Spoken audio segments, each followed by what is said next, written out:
That setup is everything. I really have a routine that we stick with. Don't start curving in, Dan. Keep going straight across. All we're doing is yanking that wingtip out from underneath those lines instead of reaching through them.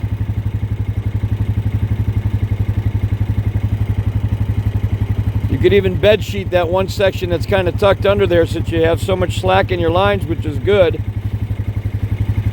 Get it more in the shape of a wing.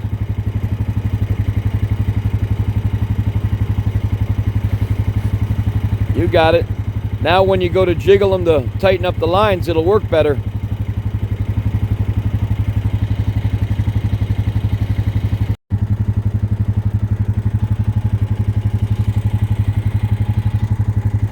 Good. Grab all the A's, Scott. You have split A's on there, so you got to grab all of them. We're trying to separate the A's to make sure that, no, we stick it in one hand. We call it the what? Yeah, the Statue of Liberty doesn't grab it with two hands. It holds the torch above her head with one hand. Come on, have you ever seen the Statue of Liberty? It's like this.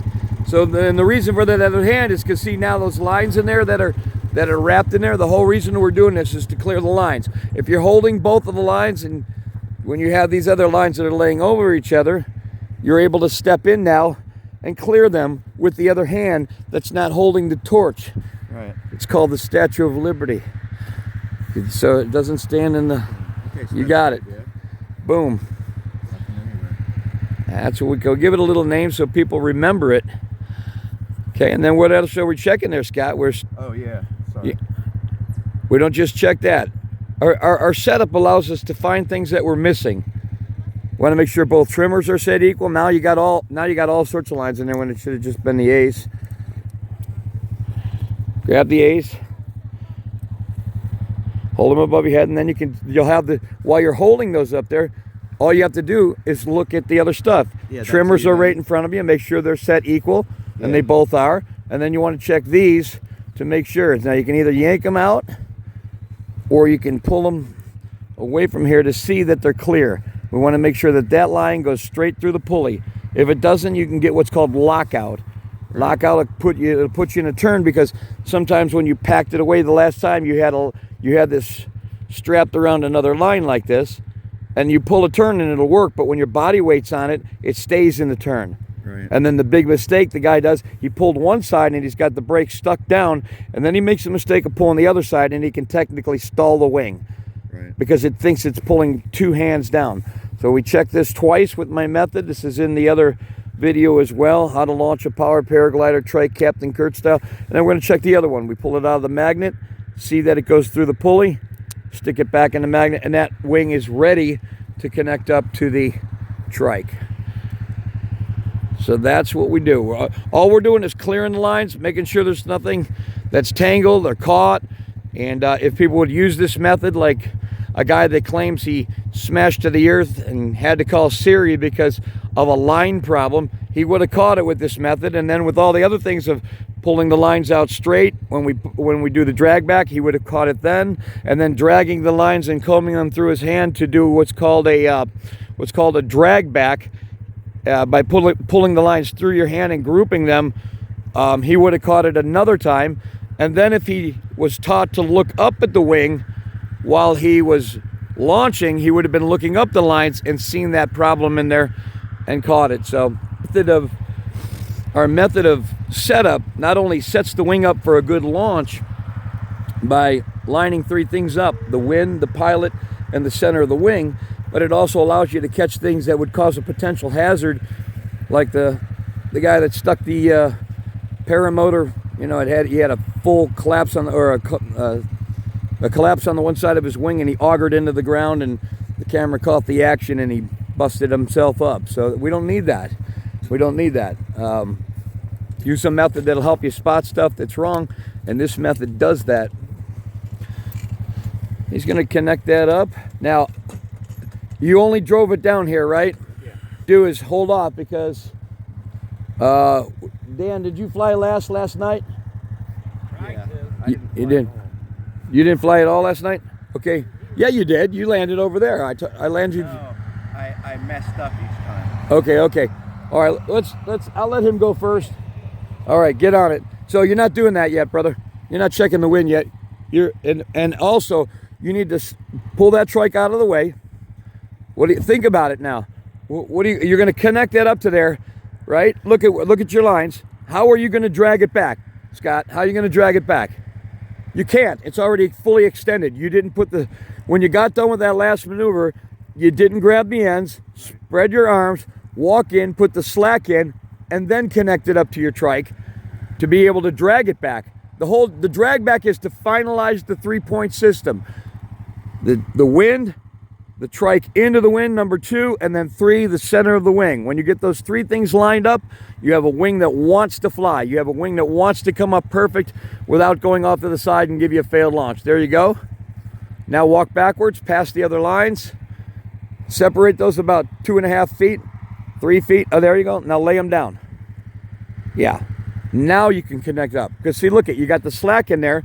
Once you connect up, then we will trickle a little dry grass or a little something in front of the front wheel of the trike. Put the trike into the wind. Then we know those 2 are lined up. Then we come back, grab the center of our wing, and we drag back straight behind the middle of the trike. We use something as a focal point on that trike to drag back. And that's what gives you that setup so that when your skill level is low and your reaction time is slow, you have a wing that comes up perfect almost every time. And that is the key. You don't want to have to work it. And Scott, face out towards the wind.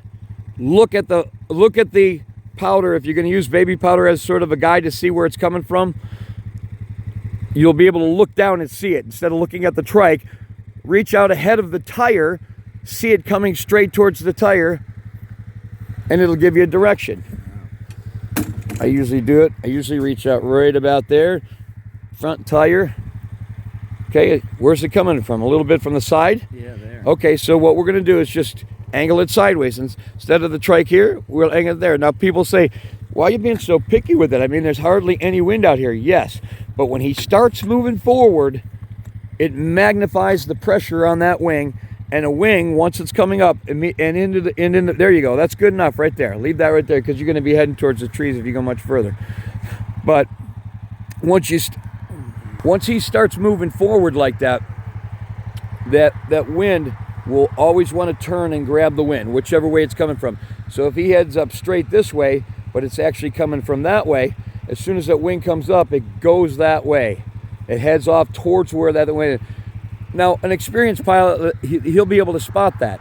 An experienced pilot will be able to feel that in the balance of his toggles. But when you're a newbie, you want to be picky with that setup until you get to that skill level where you're not struggling with knowing what your wing is doing. When they come in here now, they got tunnel vision with everything. They're set up, and pretty soon the situation awareness starts expanding, and they know what they're doing, and it's much better. Well, that's a good setup there. Look at this one's perfect and ready to go.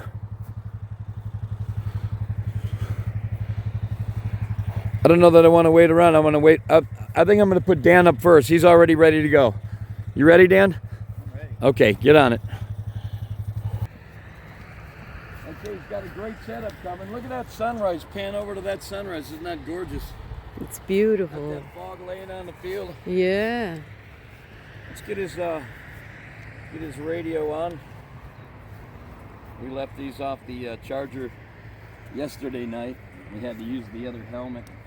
Nobody really likes using a helmet when it comes to a trike. That little lip that's on the front of the helmet always kind of hinders your view from seeing the wing coming up, and that's an important thing. A lot of people are out there teaching you not to look up at the wing and that's foolish. There's nothing more accurate than your eyes, and when a newbie's out there, he can't distinguish the balancing to something that's totally centered. Later on, he will. He'll be able to tell that thing is 6 inches to the right. With a new student, that thing would have to be way off over to the side, off center, before he would recognize the imbalance in the pressure on the toggles. So we want them looking at the wing. Plus, looking at the wing allows you to see your lines, make sure there's nothing wrong with the wing, that didn't have a line over or something, and then leave the ground with it like that. Get this on here. Check, check, check. Get it? Hold on. How you feeling this morning? Good. Dan is one of our favorite guys here. He's been a great help to me. He's here. I'm going to miss him and his wife. Karina, we love you. We love you too, Kurt. Check, check, check, check. Good job. Loud and clear. Okay. Stay on us, Karina. We'll get it. If you want to just step back a little, kick it on. Clear prop. Oh, master switch. Good. I'm glad you're remembering that now. It's draining the battery. This battery's been having a little bit of... Beautiful. This is the beast. If you haven't seen those other videos, this is the go-to motor now these days. There's nothing like it. Check it out. But let's see what his flight's looking like.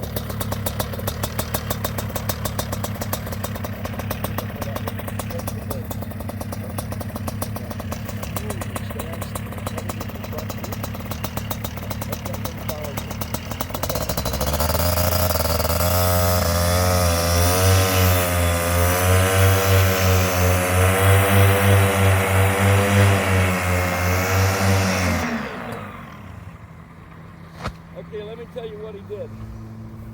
Way too slow on the takeoff. It had time to beat around into the prop wash, and one side came up faster than the other because the air was flowing off it, and so that comes up.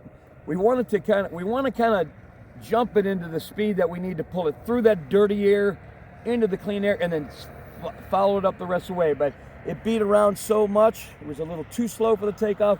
It had time to beat around and head in a different direction. It kind of defeated the whole purpose of that beautiful setup that we had. But I'm going to fix him up, and we're going to give him another shot. We'll pause the video.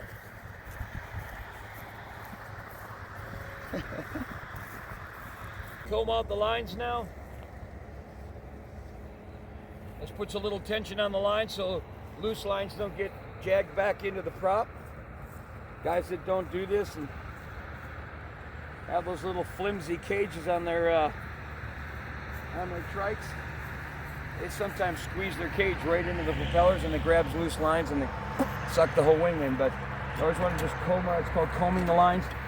We reset his wing and to set him up for another one.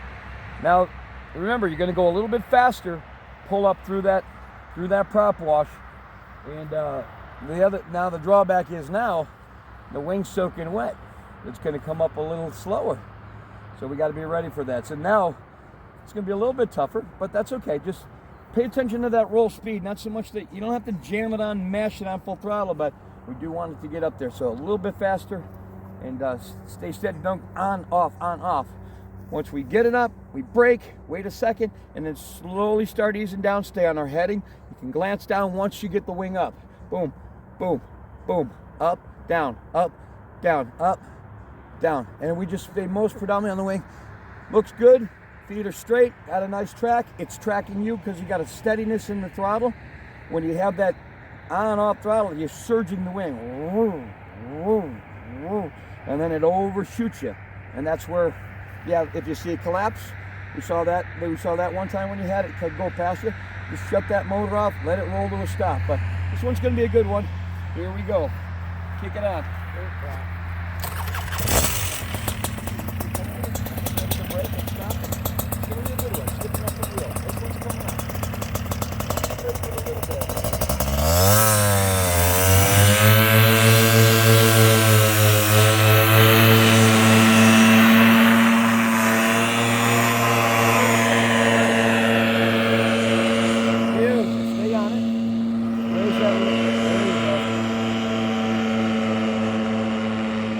Start easing down the throttle, but still climb. Beautiful. Let's do a left-hand turn back towards us now.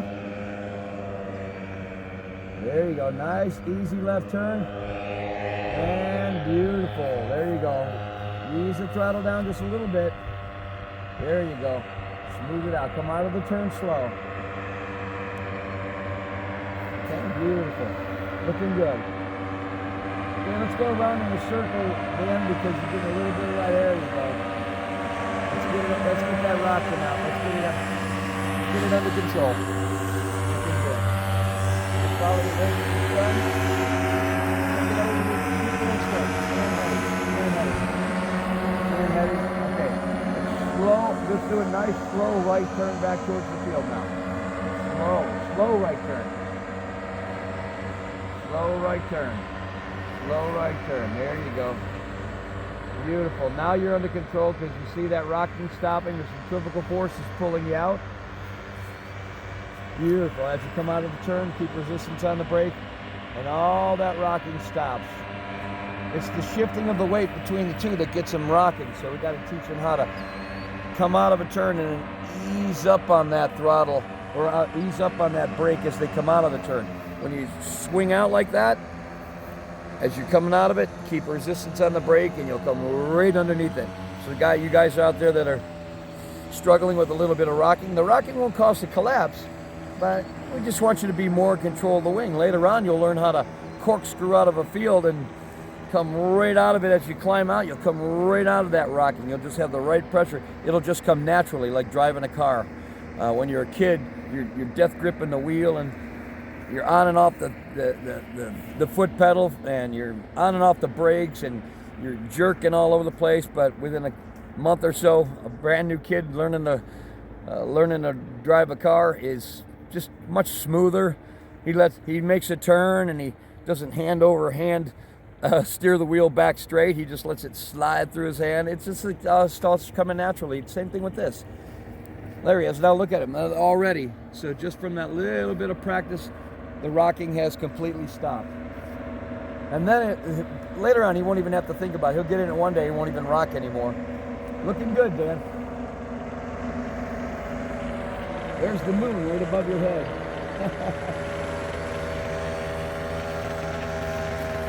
Beautiful. I love these sunrise mornings. Absolutely gorgeous. We're sure having a good time here, but man, this is getting cold. We're getting ready to make that trip down to Florida. And I'm telling you, we're looking forward to it. Look at how smooth he is now. Isn't that something? Yeah. All right, Dan. We're going to do a low pass and a taxi. So set up like you're going to do a low pass. We're going to do a touch and go. We'll pause the video for a second and come right back as you're coming in. Okay, just keep flying down the middle. Don't start micro steering. This is one thing everybody starts doing like you're doing right now. A little bit of right brake, just a touch. There you go. And you're going to land it with the power on, all the way down to idle. All the way down to idle. And don't throttle up until I tell you. But once we land, I want those eyes to go up. Start to flare right now. Flare it, feel it in. Eyes up, look at the wing. Now add a little bit. Do nothing with your hands. Keep going though. Keep going. You're not going fast. Keep some brake on. Keep some brake on. Keep that pressure on the way I told you. Oh, you're going a little too fast. That's why that nose is coming up. Going a little too fast. Slow it down. Keep the brakes on. Okay, roll it on. Roll it on. Roll it on. Roll it on. Take it. Go, go, go, go, go, go, go, go, go, go. Full throttle. Full throttle. Beautiful. Beautiful. Beautiful. Nice job. Nice touch and go. Okay, right turn back towards me. Beautiful. Boy, that was nice. Now it's paying off. Attaboy, Dan. Even your wife is smiling. Even though she's filming, she's back there smiling on you. Oh, that was nice. Want to do another one? Let's go back and we'll do another one. We'll pause it and do another one. It's on. Video, good, okay. I think you make it.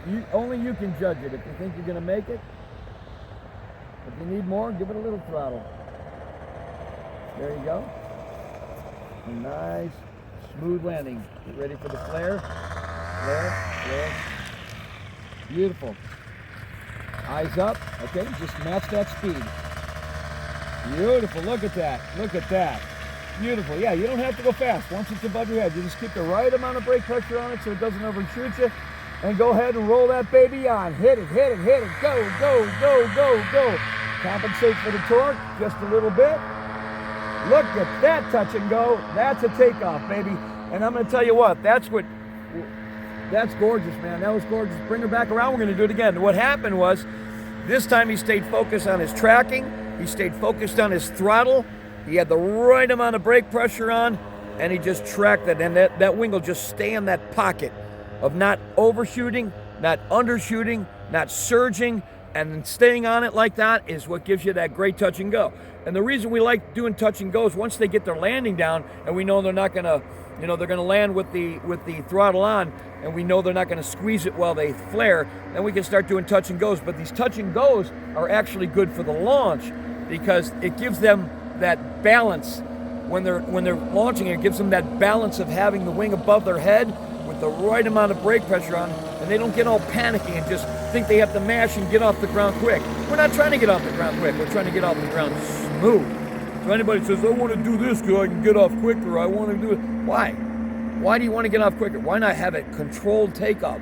Nice, smooth, just glide into the air, right from the ground into the air. And by the way, that's my favorite part, is when my wheels break free from that ground and I'm in the air. I don't know, there's something about it, my skin crawls. I get goosebumps even talking about it when I break free from planet Earth and get above it.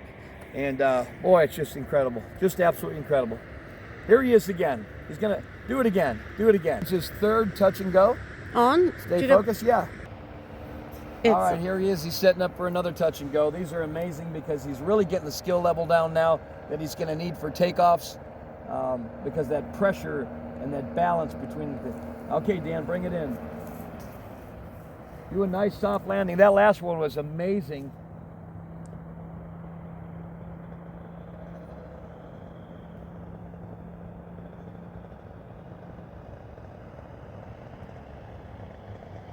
You got it, you got it, you'll make it. Okay, wait for it. Nice, slow brake. There it is, taxi it for a second. There it goes, add some. Get some brake on, get some brake on. You're going too slow. Killed it. He shut it off, he landed it. His hands are cold, I guarantee it. Let's go see why he shut it off. Keep the video running. What's going on? I wanted to give him a chance to fly. Okay. Man, that was so good. You feel it now? So, I feel it once I get there. no, you're oh my gosh, those were some good touch and goes. He had one, guys, that was, the video wasn't running, and Karina thought it was going. You can